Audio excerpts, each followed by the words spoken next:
transgresión tú perdonaste.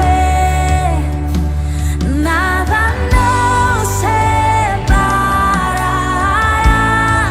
Majestuoso su nombre, majestuoso su nombre. El nombre de Jesús vive. Majestuoso su nombre. Qué bueno. Bien, vamos a comenzar este sermón, como decía mi hermano Felipe, más asociado a la Reforma. Si recordamos, la semana pasada nosotros terminamos con la serie de Hechos, una serie larga, pero muy linda serie. ¿Y por qué un culto de la Reforma? Porque nosotros sabemos, ¿cierto? Sobre todo los cristianos de carácter reformado, sabemos que el 31 de octubre conmemoramos nuevamente un aniversario de la Reforma Protestante. Ya un 31 de octubre del año 1517, sí, torpedo, ya, fue el hito que marcó el inicio de la Reforma Protestante, cuando el señor Martín Lutero, ¿cierto?, clavó sus 95 tesis en la Catedral de Wittenberg. Y nosotros, como reformados, resumimos la Reforma Protestante en 5 solas. Y el año pasado, nosotros en el sermón de la Reforma hablamos de la sola Escritura. Estuvo a cargo del pastor Felipe. El día de hoy corresponde hablar de la sola gracia. ¿Ya? La sola gracia. ¿Y qué es la gracia? La gracia es el don inmerecido de nuestro Dios para con nosotros, su pueblo, mediante el cual, en primer lugar, no nos otorga el castigo que merecemos, sino que además nos da su amor inagotable. Y esto aplica para nuestra salvación, para nuestra vida cotidiana y para nuestra santificación. ¿Ya? Muy bien. Y el texto que vamos a leer el día de hoy, un paréntesis antes de comenzar. Usted que me ha escuchado predicar, usted sabe que yo tengo un problema de repente que me pasa, sobre todo cuando me emociono, que me pongo a hablar en 1.5 velocidad. ¿Ya? Ensayando el sermón a 1.5 me da un tiempo prudente, pero voy a hablar más lento el día de hoy para que me entienda mejor, ¿ya? Así que no sé cuánto nos vamos a demorar. Menos mal que hay cojines, ¿ya? Espero que sea claro, mis hermanos. El texto, para que lo vaya buscando, se encuentra en el profeta Oseas, el capítulo 3 completo. No se asuste, el capítulo 3 es muy corto, tiene 5 versículos, ¿ya? Ahí está el último capítulo, no sé si lo alcanzan a leer, pero ahí está el último versículo, el versículo 5 de Oseas, está ahí en la imagen del texto. Nos pusimos de acuerdo con la hermana que hizo la... ¿Ya? ¿Lo encontró? ¿Sí? ¿Lo encontró? Le vamos a dar lectura en el nombre del Señor. Me dijo otra vez Jehová: ve, ama a una mujer amada de su compañero, aunque adúltera, como el amor de Jehová para con los hijos de Israel, los cuales miran a dioses ajenos y aman tortas de pasas. La compré entonces para mí por 15 siclos de plata y 1,5 homer de cebada. Y le dije: tú serás mía durante muchos días. No fornicarás, ni tomarás otro varón, lo mismo haré yo contigo. Porque por muchos días estarán los hijos de Israel sin rey, sin príncipe, sin sacrificio, sin estatua, sin éfod y sin terafines. Después volverán los hijos de Israel y buscarán a Jehová su Dios y a David su rey, y temerán a Jehová y a su bondad en el fin de los días. Ya, mis hermanos, yo quiero invitarle a orar en este momento, antes de comenzar el sermón, ya, para que el Señor prepare nuestros corazones, para que el Señor me ayude a mí para ser claro y para no tener miedo, hermanos, a recibir la palabra del Señor. Después va a entender por qué, ¿ya? Así que le invito a orar. Señor, nos ponemos delante de tu presencia, aquí frente a tu palabra, frente a este texto, Señor, que vamos a examinar el día de hoy. Quiero pedirte por la iglesia, Señor. Quiero pedirte por cada uno de los que vamos a recibir tu palabra el día de hoy, para que no seamos necios ni seamos sordos, Señor, a ella, para que la pongamos por obra y para que nos haga reflexionar, para que nos haga reformar nuestro corazón constantemente, para acercarnos más a ti, para honrarte más a ti, para amarte más a ti. Ayúdanos, Señor, a descubrir tu amor en este mensaje, a descubrir tu gracia en este mensaje, y que esta gracia, Señor, la que nos salvó un día, sea la que nos perfeccione, Señor, hasta que el día que tú nos vengas a buscar. Te lo pedimos a través de tu Hijo. En el nombre de Jesús. Amén. Bien, la historia familiar del profeta Oseas, bueno, como mini contexto, el sermón de Oseas lo vimos, el primer sermón que llevó el pastor Felipe. Ya, partimos con una serie de profetas menores donde él se basó en el capítulo 1 y yo voy a hacer la continuación de esta historia en el capítulo 3. Y la historia familiar del profeta Oseas es dramática, por decirlo menos, mis hermanos. En el primer capítulo del libro nosotros podemos ver cómo el Señor le manda a casarse con una prostituta, con una mujer fornicaria. Y la gracia empieza a manifestarse inmediatamente, porque Oseas no se casó a ciegas, no es como que la conoció y se dio cuenta que ella era fornicaria, sino que Dios le había anunciado que su matrimonio iba a ser un matrimonio difícil, un matrimonio polémico, porque él iba a tomar a una ramera como esposa, a una mujer dada a la fornicación. Yo, si fuera Oseas en ese momento, me estaría preguntando, ¿y por qué me voy a tener que casar yo con una mujer que fornica constantemente y que yo sé que lo más probable es que me va a traicionar porque ella es prostituta? Y ahí Dios le responde y le dice, porque la tierra fornica apartándose de Jehová su Dios. Entonces Oseas tenía que pasar por alto todas las fornicaciones de esta mujer para casarse con ella y después tener hijos con ella. Y Dios, a través de esta vivencia, está entregando un mensaje muy fuerte, ya que a esta mujer le nacen 3 hijos y cada hijo, el Señor le dice, ponle nombre de tal manera, y él dice, porque de tal manera, por ejemplo, Jezreel, yo voy a apartar, ¿cierto? Y voy a castigar a la casa de Jehú por su pecado, o ponle por nombre Lo Ruhama, que eran 3 hijos, Jezreel, Lo Ruhama, que significa no me voy a compadecer de ella, y tiene otro hijo que se llama Lo Ami, que significa ustedes no son mi pueblo. Y ahí, a través de toda esta historia, del capítulo 1 al capítulo 3, nosotros estamos viendo cómo a través del matrimonio de Oseas con Gomer, Dios va entregando un mensaje para el pueblo.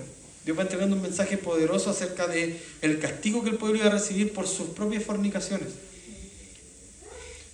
Y después Oseas es abandonado por Gomer. Qué mala historia. Ya, pobre profeta. Los profetas en realidad tienen bien difícil la historia. Gracias a Dios que no soy profeta yo. ¿Ya? Pero Oseas es abandonado por Gomer con sus 3 hijos y los deja solos. Y ella se va buscando satisfacer nuevamente sus deseos pecaminosos y Dios compara al pueblo con esta mujer. El pueblo se va tras sus fornicaciones, en busca del vino y en busca del aceite de sus amantes. Y Dios, en un intento como de que se volviera el camino, dice en el capítulo 2 que Él llena su camino de cardos y de espinas como para que no pueda. Y para que se diera cuenta de que realmente con quien estaba bien era con Dios. Pero esta mujer y el pueblo de Israel representado en esta mujer, cegado por sus deseos y por sus fornicaciones, se insiste en rechazar a su marido, yéndose tras los Baales y sus amantes. Y en ese momento es que Dios advierte que ya la va a hacer llegar hasta lo más profundo. Esta mujer no se arrepintió, no quiso darse cuenta que yo era su Dios. Así que le voy a quitar el vino, le voy a quitar el aceite, le voy a quitar a sus amantes y la voy a llevar hasta el desierto. Pero ahí en el desierto, Él iba a hablar a su corazón y la iba a traer. Y ahí se iba a reconciliar con ella. Y ahí iba a escuchar a Jezreel, a quien no iba a escuchar. Se iba a compadecer de Lo Ruhama, que era el pueblo del cual dijo que no iba a tener, del cual no se iba a compadecer. Y que Lo Ami, que era no mi pueblo, iban a ser su pueblo y ahora Él iba a ser su Dios. Y eso es lo que pasa más o menos para que usted se vaya recordando en el capítulo 1 y 2. Ya la introducción del día de hoy la quise aplicar más como un contexto para que entendamos lo que vamos a estudiar el día de hoy. ¿Cuál es mi vaso? Este es mi vaso. Permiso. Como diría un TikToker, hay que hidratarse. El que entendió esa referencia la entendió, ¿no? ¿Ya? Yo con agua, así. ¿Ya? El primer punto que vamos a ver es el versículo 1 del capítulo 3, mis hermanos, y tiene por nombre amados por gracia. ¿Qué dice en el versículo 1? Lo vamos a volver a leer. Ve, ama a una mujer amada de su compañero, aunque adúltera, como el amor de Jehová para con los hijos de Israel, los cuales miran a dioses ajenos y aman tortas de pasas. Como le dije, en los primeros 2 capítulos hemos visto que la historia no es de Oseas y su esposa, sino que es de Dios con su pueblo Israel. Y aunque estamos viendo este pasaje nosotros como la vida de un matrimonio fallido, destrozado, roto, podemos entender los sentimientos de Dios con respecto al comportamiento de Israel. Mis hermanos, en Oseas, el libro de Oseas muestra de la manera más intensa el sentimiento que Dios tenía por su pueblo y lo que le causaba la infidelidad. Este pueblo, amado profundamente por Dios, que le daba todo lo que necesitaban, optó por rechazarle y por darle la espalda al amor intenso que Dios le estaba mostrando. Así como Gomer se fue en busca de sus amantes, que según ella le daban el sustento. Gomer decía, él me da mi salario, él me da mi sustento. Así los hijos de Israel se fueron tras dioses ajenos que según ellos eran quienes le proveían. Y Dios dice, como el amor de Jehová para los hijos de Israel, comparando el amor que Oseas tenía que tener con la mujer adúltera, así como yo amo a mi pueblo, que mira a dioses ajenos. Y uno pasa como por alto que mira a dioses ajenos, pero ¿qué significa mirar a dioses ajenos? No solamente significaba que ellos echaban, miraban para el lado, que es lo que uno pensaría, miró para el lado, vio que habían otros dioses, o acepta que existan otros dioses, sino que entendiendo el concepto de la palabra mirar, que la palabra mirar acá en el Antiguo Testamento es paná, ¿ya? Y paná significa volverse hacia, no significa mirar. La traducción más correcta es volverse hacia. El pueblo se había vuelto hacia otros dioses. No era como que solamente los miraban y los aceptaban. Se volvieron hacia allá y se volvieron completamente atroz hacia otros dioses. Eso significa que miran a otros dioses. Que me dejaron a mí, la fuente de agua viva, ¿cierto? Y fueron a hacerse de cisternas rotas que no retienen el agua. Que dejaron completamente a su Dios. Y se fueron completamente tras dioses falsos. Y que aman tortas de pasas, dice después. ¿Qué son las tortas de pasas? Las tortas de pasas son tortas que se usaban para sacrificar a ídolos, para sacrificar a dioses falsos. Y aman esas tortas de pasas. ¿Qué quiere decir eso? Que aman dejarme a mí, su Dios. Que aman ofrecer sacrificio a otros ídolos. Que se gozan en el vino, que se gozan en la sangre derramada en esos sacrificios. Ellos aman hacerlo. No es como que simplemente dejaron a Dios porque Dios supuestamente les abandonó, sino que decidieron amar a otros dioses y decidieron amar, sacrificar a ídolos. Y volvamos un poquito al pensamiento de Oseas. Porque hasta ahora ya había tenido que casarse con una mujer fornicaria, tuvo hijos con ella y después esta mujer lo abandonó con sus hijos para ir a prostituirse y gozarse con sus fornicaciones. ¡Qué desgracia más grande!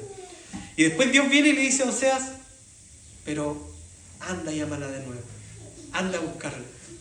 Ella es una adúltera, pero anda y ámala, porque así como tú la amas, yo amo a mi pueblo. Dios mismo en la ley que le dio a Moisés mandaba que si una mujer fornicaria era atrapada o que si una mujer era pillada en fornicación, ¿qué tenía que pasar con ella? Tenía que llevarla afuera y tenían que apedrearla, matar y apedrearla hasta morir. Y Oseas ciertamente tenía todos los motivos y las razones válidas para poder hacer cumplir todo el peso de la ley sobre esta mujer. Porque usted y yo seguramente, si nos viéramos en la situación en la que estaba este profeta, no querríamos ni siquiera acercarnos a esta mujer. Nos causaría ira, nos causaría asco, nos causaría dolor solamente verla.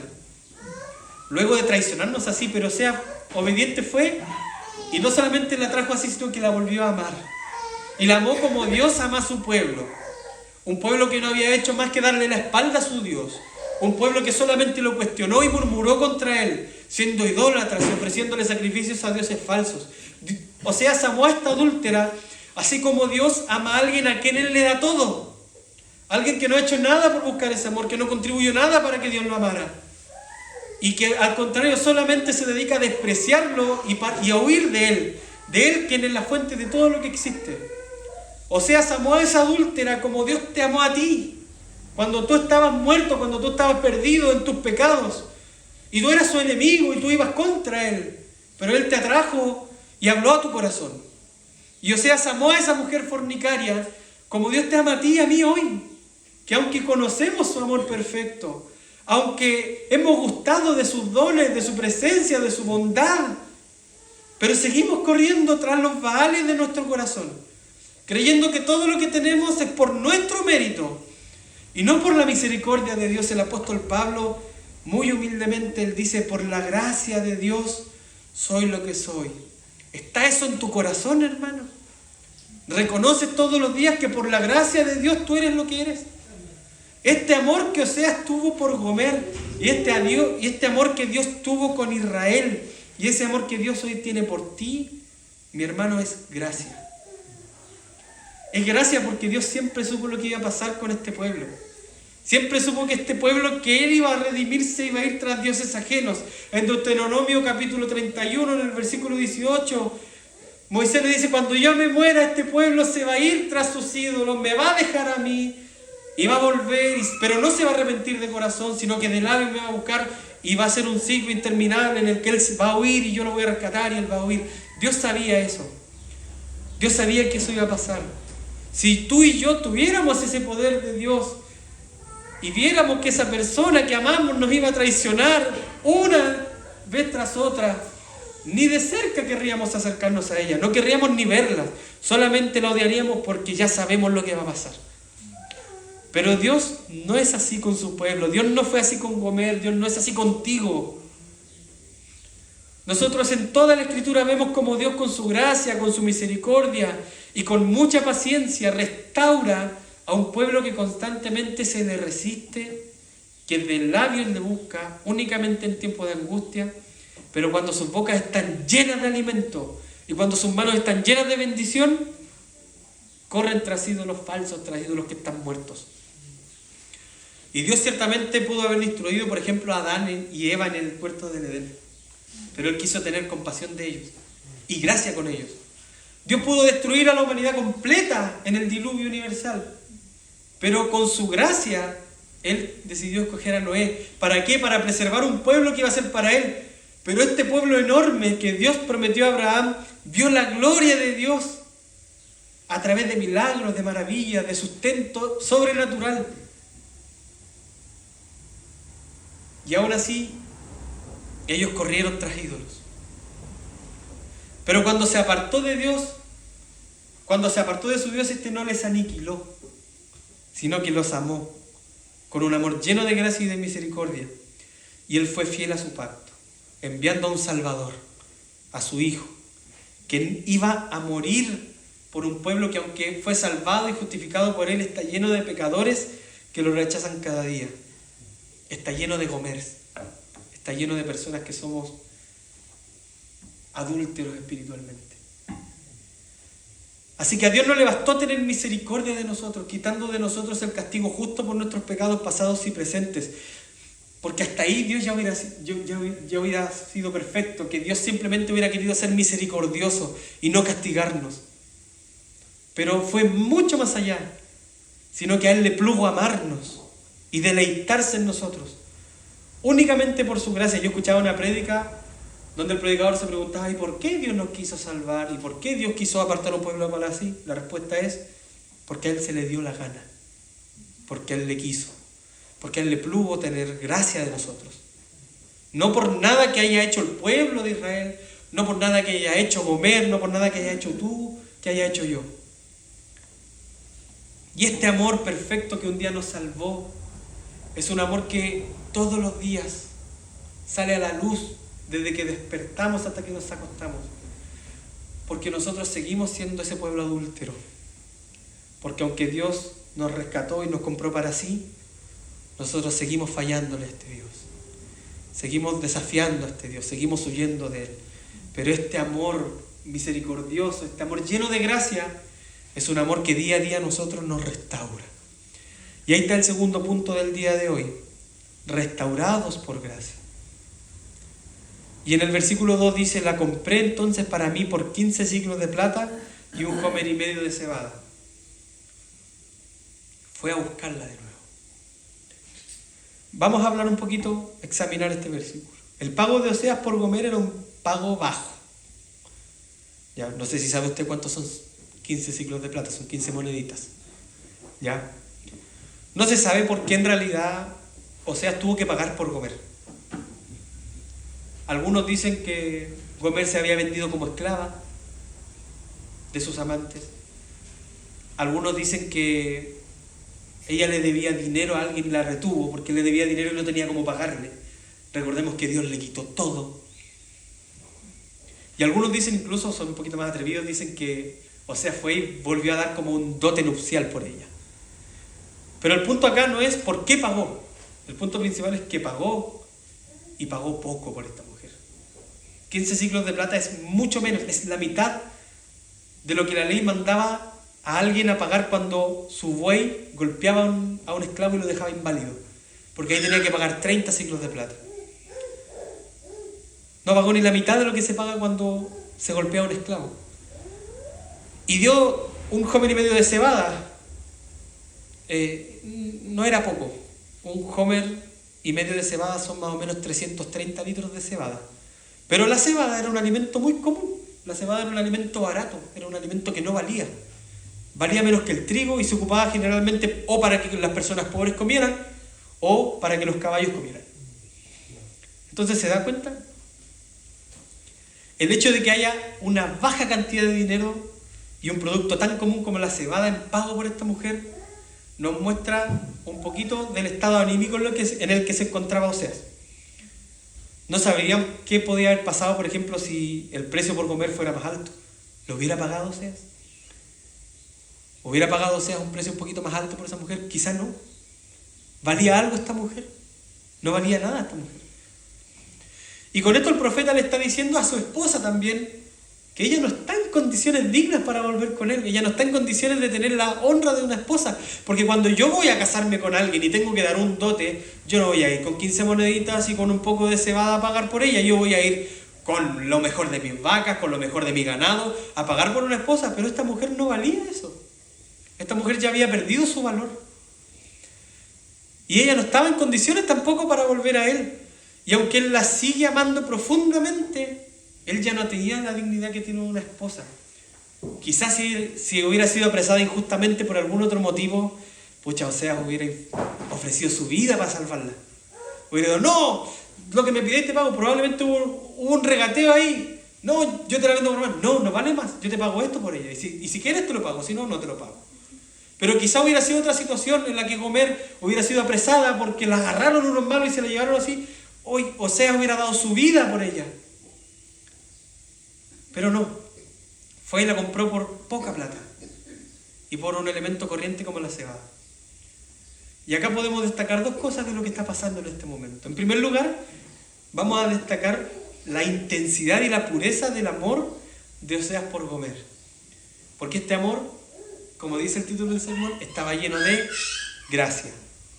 ¿Qué obligación tiene este hombre de pagar por una traidora? ¿Qué obligación tiene este hombre de pagar por una prostituta, la cual él rescató y después se fue de nuevo? ¿Algo de valor tendrá esa mujer para él? ¿Algo tendrá que ofrecerle esta mujer a él? ¿O él le debe algo a ella? Aunque ese valor que tenía esta mujer era casi nulo, aunque ella valía menos que un esclavo lastimado, aunque en ella no valía la pena gastar recursos valiosos, aunque ella no merece ser rescatada del lazo de sus amantes, de sus acreedores, aunque él pagó poco por ella, pero fue y pagó, fue y la rescató. Esto es un ejemplo del amor, es un ejemplo del amor bíblico, del amor de Dios. Porque ¿acaso tú y yo pagaríamos algo por alguien que nos traicionó así? ¿Podrías pagar por liberar a alguien que te ha traicionado? Y en segundo lugar tenemos un contraste muy fuerte entre un hombre que pagó con lo mínimo, con algo que no le debe haber costado nada pagar por el rescate de la mujer que él dice que amaba. Pero él no dio nada que le costara. Y ese contraste es con el amor de alguien que dio el pago más valioso por alguien que valía menos, porque hermano, quiero dejarte en claro, tú vales menos que Gomer. Yo valgo menos que Gomer. Porque nosotros nos escandalizamos viendo la historia de una prostituta que se vendió, pero nosotros todos los días nos vendimos a nuestros ídolos, todos los días nos vendimos a nuestros deseos y dejamos de lado a nuestro Dios, tal y como Gomer lo hace con su esposo. Pero aún así, tenemos a alguien que nos amó, que nos sigue amando y que, contrariamente como este pago miserable que dio Oseas, dio un pago inmenso con lo más valioso que podía existir. ¿Quién fue este? Fue Jesús. Jesús que pagó lo más inmenso que fue todo su ser, su vida, su sangre, para alguien que vale mucho menos de lo que podría valer un esclavo, de lo que podría valer una Gomer.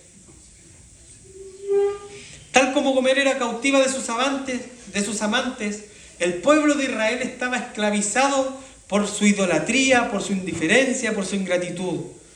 Este pueblo no le daba a Dios la gloria que Dios se merecía. Y además, en cuanto tenía oportunidad, ponía su confianza en dioses de mentira, inventados por sus propios corazones inmundos, que confiaban más en sus alianzas con países poderosos, que dependían más de su alianza con Egipto, quizá con países poderosos, que en su pacto con el Dios de los ejércitos, que era el que los protegía y los guardaba. Y a la vez tenían un Dios que, aunque se airaba contra ellos producto de su pecado, y que aunque tenía poder para aniquilarlos, destruirlos, no lo quiso hacer, sino que en su sublime y en su perfecto y en su lleno de gracia y amor, envió a su Hijo unigénito, que tomó forma de nosotros, y lo burlamos, lo masacramos y lo clavamos en una cruz. Y recibió todo el peso de la ira de Dios sobre sus hombros, y murió como un delincuente. Y todo eso por rescatar a un pueblo ingrato, que merecía y que merece aún la maldición de la ley. En todos los profetas tenemos a un Dios airado, enojado, furioso con el pecado, que promete que va a castigar la rebelión y la apostasía de su pueblo, pero que a la vez se conmueve de amor. El profeta Oseas dice: ¿cómo podré abandonarte, oh Efraín? Mi corazón se conmueve dentro de mí de amor por ti. Y Él no nos abandona, sino que promete que toda esa ira que Él siente, que merece sentir por nuestra maldad, no va a ser puesta en nosotros, sino que va a venir uno que un día va a pagar esa deuda. Y Oseas ha rescatado entonces a la mujer de los lazos de su prisión, pero Jesús a nosotros nos ha rescatado de algo peor, de algo mucho más terrible, que es estar atado al pecado, sino que la ira de Dios y el juicio eterno de Dios fue quitado de nosotros por este precio inmenso que pagó Jesús. Hemos sido comprados como si fuéramos Gomer, pero a diferencia de Oseas, quien pagó con plata y con cebada cosas corrientes, corruptibles, que se van a ir, nosotros fuimos comprados y rescatados, tal y como dice la primera carta de Pedro, no con cosas corruptibles, como oro o como plata, sino con la sangre preciosa de Cristo, como la de un cordero sin mancha y sin contaminación, ya destinado desde antes de la fundación del mundo, pero manifestado en los postreros tiempos por amor de nosotros. Nosotros fuimos comprados por el precio más alto que había que pagar, y valíamos menos de lo que valía comer. Y el tercer punto es que no solamente fuimos comprados una vez por nuestro Señor Jesús, no solamente hemos sido comprados por gracia, sino que Dios también ha tenido la gracia para con nosotros de santificarnos por su gracia. Y aquí son los últimos 3 versículos del capítulo. No los voy a leer completo, voy a leer solo el primero y los otros los voy a parafrasear porque ya me estoy pasando con el tiempo. Bueno, no tanto, pero este punto es largo, así que aguante. El tercer punto dice: santificados por gracia. Versículo 3: y le dije: tú serás mía durante muchos días. No fornicarás, ni tomarás otro varón. Lo mismo haré yo contigo. Acá podemos ver lo que va a pasar ahora. Esta mujer se contaminó, se fue tras sus amantes, o sea, la trajo así, y ahora va a pasar algo. Primero le dice que no la va a abandonar. Ya, me imagino el miedo que tiene que haber tenido Gomer cuando vio a Oseas aparecer. Llegó mi marido, me vino a buscar. Me va a llevar a la muerte, me va a llevar a las piedras. Pero no, él le dice: tú serás mía durante muchos días. Vas a habitar con él por muchos días. Otra traducción dice: tú habitarás en mi casa por muchos días. Y muchos días, nosotros sabemos en la Escritura que lo más probable es que significa un tiempo indeterminado, un tiempo inmenso. Probablemente, no sé, no soy exégeta aquí, ni soy teólogo, pero lo más probable es que él está diciendo que para siempre vas a vivir en mi casa. Pero durante este tiempo tú tienes que serme fiel. No podrás volver a tener amantes, no podrás volverte a acostar con ningún otro hombre, Y Oseas le dicen, claro, ni siquiera me vas a poder tocar a mí. Porque cuando dice lo mismo haré yo contigo, uno está diciendo, oh, qué linda la promesa que le está haciendo Oseas a su mujer. Tú me tienes que ser fiel, yo también te voy a ser fiel. Lo mismo haré yo contigo, dicen, no, yo tampoco me voy a acostar contigo. Tú tampoco te vas a acercar a mí. No puedes tocar absolutamente a ningún hombre, ni siquiera a mí. Porque esta mujer estaba contaminada completamente por su pecado. Cada área de su vida, cada área de su comportamiento, cada área de su ser, estaban manchados por su adicción a los hombres y al placer sexual. Porque eso era lo que le pasaba a ella. Ella no solamente era prostituta, sino que estaba dada a eso, que le encantaba trabajar de eso. Entonces esta mujer obviamente tenía que pasar por un tiempo de purificación. Ella no podía seguir tal y como estaba. Ella debía descontaminar su cuerpo, debía superar su gusto por los hombres, debía dejar de ver a sus amantes. Y estos días para ella no iban a ser nada fáciles.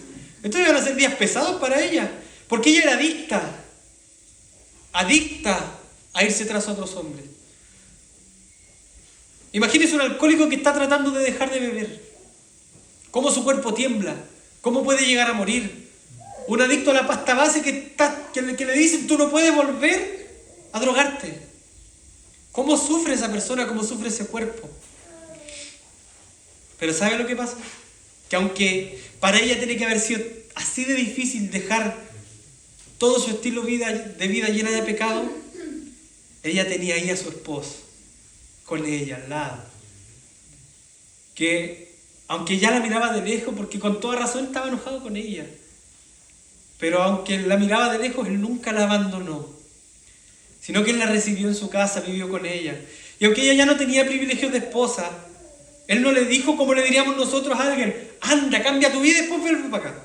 Anda, muéstrame que eres capaz de vivir un mes sin hombre y puedes volver. Él no le dijo eso. Él le dijo, ven acá y purifícate aquí en la casa. Y yo voy a estar contigo. Mini paréntesis. Es como lo que piensan las personas que quieren venir a la iglesia. Siempre uno escucha cuando habla con alguien, es que yo soy tan pecador, es que yo soy tan malo. Voy a tratar de solucionar mi vida antes de ir a la iglesia. Y son como un drogadicto que trata de rehabilitarse en la calle, donde le siguen ofreciendo. Y el amor de Dios es mucho más perfecto que esto. Por tanto, la compañía de Él y la esperanza de la restauración siempre estuvieron presentes en las palabras inspiradas a este profeta. Y es que como todo y absolutamente todo lo que Israel tenía y todo lo que hacía estaba manchado por su idolatría y por la rebelión a Dios y por el odio a su Dios, ellos tenían que pasar un tiempo en el cual quizás no iban a seguir recibiendo la bendición y la protección de Dios, pero Él nunca los abandonó ni se olvidó de ellos, tal y como Gomer lo hizo con Oseas. Gomer que abandonó a sus hijos. Y para Dios abandonar a sus hijos es una de las cosas más terribles que pueden ocurrir. En Isaías el Señor habla alegóricamente y dice, ¿se podrá una madre olvidar de sus hijos para dejar de compadecerse de ellos? Aunque ella lo hiciera exagerando, porque eso es algo que es antinatural que suceda, y lo hizo Gomer, pero aunque ella se olvide, yo nunca me olvidaré de ti, le dice el Señor a su pueblo. Sin embargo, el amor que Dios tuvo para con ellos en ningún momento significó que ellos iban a ser librados de las calamidades que le provocaron sus malas decisiones. Y Oseas habla desde el capítulo 4 en adelante de las consecuencias por el pecado del pueblo. El profeta trajo de vuelta a su esposa, pero el actuar de esta mujer trajo consecuencias para ella. No solamente consecuencias por lo mal que tiene que haberle pasado cuando lo perdió todo, o lo que pasó en el matrimonio, sino que ha acarreado consecuencias ahora en el comportamiento que su esposo está teniendo con ella. Quizá ella dijo, pucha, qué injusto que ahora yo no pueda volver a salir. O el dolor que le tiene que haber causado ver a ella que su marido estaba ahí y no la quería ni tocar. Pero nada de eso evitó que la consecuencia llegara. Y Dios nuevamente se toma entonces de estas palabras para aplicarlas a su relación con el pueblo de Israel. Ya en el versículo 4 y 5. Dice ahora, por muchos días el pueblo de Israel va a vivir apartado de su Dios. Ya no van a tener rey ni príncipe, sino que van a ser exiliados y van a tener por rey a otra persona y van a tener leyes de otra nación. Y que aparte de eso ya no van a poder ir al templo, ya no van a poder tener servicio religioso. ¿Por qué?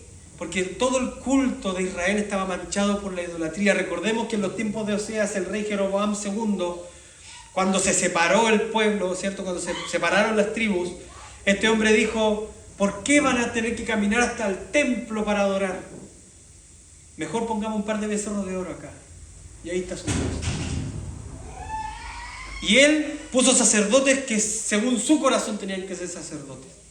Entonces todo el culto a Dios ya estaba manchado por la idolatría. Ya el culto a Dios se había transformado en un burdel lleno de prostitución espiritual. Y también iba a ser de ellos quitados el éfod, que era la vestidura sacerdotal, porque el sacerdocio ya no valía para ellos. Y también se le iban a hacer quitadas las estatuas y los terafines. Los terafines eran simbolitos, eran como estatuitas que usaban a modo de oráculo para tratar de discernir la voluntad de los dioses. Entonces está Dios diciendo: ya no van a tener ni rey, ya no van a ser pueblo, ya no van a tener templo, no van a poder adorar y ni van a tener mi compañía y mi sabiduría. Pero el fin de este castigo severo, fuerte, doloroso que Dios impondría sobre Israel, si bien dejaba ver el enojo, el celo y la decepción profunda del Señor por el comportamiento de su pueblo, era un castigo que estaba lleno de gracia y de compasión. Llevar a su pueblo al desierto, llevarlo de nuevo a no ser pueblo, tenía el propósito de que todos esos falsos dioses fueran derribados y fueran olvidados por ellos, y que ellos pudieran volver a sus cabales, como Nabucodonosor cuando lo perdió todo tuvo que volver a su cordura, y ahí Dios pudiera volver a hablar a su corazón. Y lo más glorioso es que Dios promete que luego de esos muchos días de duelo, de luto, de viudez, de dolor, ellos volverían a temer a su Dios, ya comprendiendo que sus esperanzas en otros dioses estaban infundadas, y ellos experimentarían, como dice aquí, la bondad de Dios hasta el fin de los días. Y ahí va a llegar el día en que se cumpliría lo dicho por Dios al final del libro, en el capítulo 14. Yo sanaré su rebelión, los amaré de pura gracia, porque mi ira ya se apartó de ellos. Sanaré su rebelión. En realidad la palabra rebelión es apostasía. Yo sanaré su apostasía. Ya sanaré su tendencia de irse tras otro Dios y olvidarme a mí. Y los voy a amar de pura gracia, porque mi ira ya no está sobre ellos. La gracia de Dios, mis hermanos, entonces en este sermón la podemos ver manifestada en tres áreas. En primer lugar, la gracia de Dios se manifiesta hoy en nosotros, en su iglesia. Y no únicamente en habernos rescatado y redimido, sino que hoy, mis hermanos, somos un pueblo que no le somos leales a Dios. Nosotros somos ese pueblo, Israel, que en muchas ocasiones y casi todos los días ponemos nuestras esperanzas en nuestros dioses que nosotros hemos creado. Y somos como esta Gomer. Y voluntariamente vamos y nos prostituimos con este mundo, y nos mezclamos con este mundo, y fornicamos con este mundo. Y sentimos placer, y disfrutamos y amamos a este mundo. Y bajamos a Dios del trono de nuestro corazón.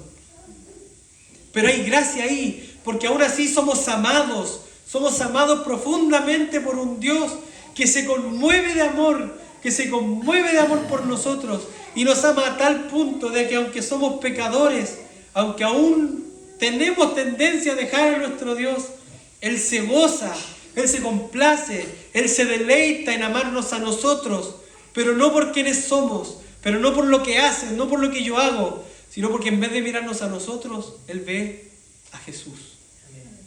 Y la gracia de Dios, en segundo lugar, se manifiesta en que Él es quien nos ha rescatado, que aunque somos peores que Gomer, insisto, somos peores que esta prostituta que dejó a su esposo, pero aunque somos mucho más porfiados que el pueblo de Israel, porque a todo esto yo siempre cuando veía la historia del pueblo de Israel decía que son tontos. No sé si usted cuando empezó en el Evangelio decía que son tontos, estos veían a Dios, tenían a Dios que les hablaba ahí mismo y aún así lo dejaban de lado. Nosotros no creo que seamos así y somos peores que ellos. Y somos peores que nuestro Dios, que aunque sabemos que Él nos ama, sabemos que Él tuvo gracia para con nosotros, lo traicionamos igual. Y aunque nuestros pecados son mucho más terribles que de aquella mujer adúltera que iba a ser apedreada por los fariseos, pero aún así tenemos un Jesús que nos mira y nos dice, igual que como le dijo a ella, ¿dónde están los que te condenan? Y con su sangre Él pagó la deuda que nosotros teníamos ante un Dios santo, un Dios justo, que a nosotros debió habernos tirado la piedra. Jesús nos mira tal cual a esa fornicaria. Jesús nos mira tal cual miró a esa mujer que adulteró y que la pillaron y que cuando le iban a matar, Él no, ni yo te condeno. Y eso sabiendo que nosotros somos pecadores aún. Y finalmente, en tercer lugar, la gracia de Dios se manifiesta en que todo lo que acontece, incluyendo las consecuencias que nos trae nuestro propio pecado, porque el pecado trae consecuencias. Pero todo esto es usado por Dios para santificarnos y traernos de vuelta a Él. Y aunque desde que Él nos salvó, nosotros seguimos pecando demasiado, seguimos fallando a Dios demasiado. Pero Él aún así, porque a Él le plugo hacerlo, porque Él quiso hacerlo, Él se goza y se complace en hacernos crecer en santidad, en hacernos cada día ser un poquito más cercano a la imagen de su Hijo, siendo Él paciente y misericordioso, y que nosotros no aportamos en nada para esto, sino que nosotros nos resistimos a esto. Y lo más glorioso es que Él promete que un día Él sanará completamente nuestro corazón de esta apostasía, que Él un día nos va a librar de esta tendencia a apartarnos de Él, y que vamos a gozar de su bondad, y que lo vamos a glorificar eternamente, y a Cristo, a Jesús, que nos ha comprado para sí y para siempre con su sangre preciosa. Porque por la misericordia del Señor, por la gracia del Señor, no hemos sido destruidos, sino que sus misericordias se renuevan para nosotros cada mañana. Le invito a orar en el nombre del Señor. Amado Dios.